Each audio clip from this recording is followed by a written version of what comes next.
നമസ്കാരം. Doctor Sreedeepan, the neurologist. ഇന്നലെ Alzheimer's ദിനമായിരുന്നു. അതായത് അൽസൈമേഴ്സ് രോഗികൾക്ക് ഉള്ള അവരെ ചേർത്ത് പിടിക്കുന്ന ഒരു ദിവസം. അപ്പോൾ അൽസൈമേഴ്സ് രോഗം എന്ന് പറഞ്ഞാൽ എന്താ? ഒരു തരം മേധാക്ഷയമാണ്. മേധാക്ഷയം എന്ന് പറഞ്ഞാൽ ഒരു കോഗ്നിറ്റീവ് ഡിസോർഡർ ആണത്.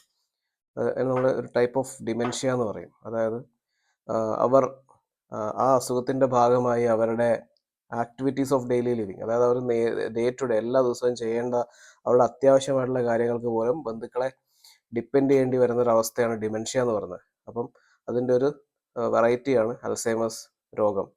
ഇതിൻ്റെ പ്രധാനപ്പെട്ട രോഗലക്ഷണം എന്ന് പറഞ്ഞാൽ മറവിയാണ്, അതായത് മെമ്മറി ലോസ്.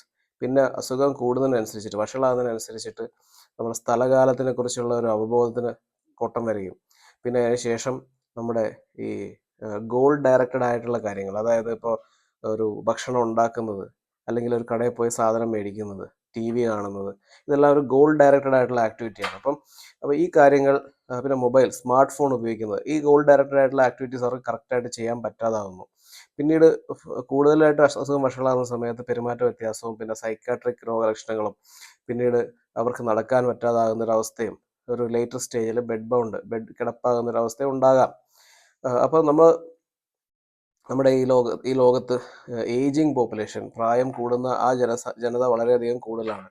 അപ്പം ഒരു സമയത്ത് ഈ അൽസൈമേഴ്സ് രോഗമുള്ള ആൾക്കാരുടെ എണ്ണവും കൂടുതലാവാൻ സാധ്യതയുണ്ട്. അപ്പോൾ അങ്ങനെയുള്ള ഒരവസ്ഥയിൽ നമ്മൾ മനസ്സിലാക്കണം, അൽസൈമേഴ്സ് രോഗമുള്ള ഒരു രോഗിയും ഒറ്റയ്ക്കല്ല എന്ന് നമ്മൾ മനസ്സിലാക്കണം. ഒറ്റയ്ക്കാവരുത്. അവരുടെ കുടുംബവും അവരെയും നമ്മൾ ചേർത്ത് പിടിക്കണം. നന്ദി.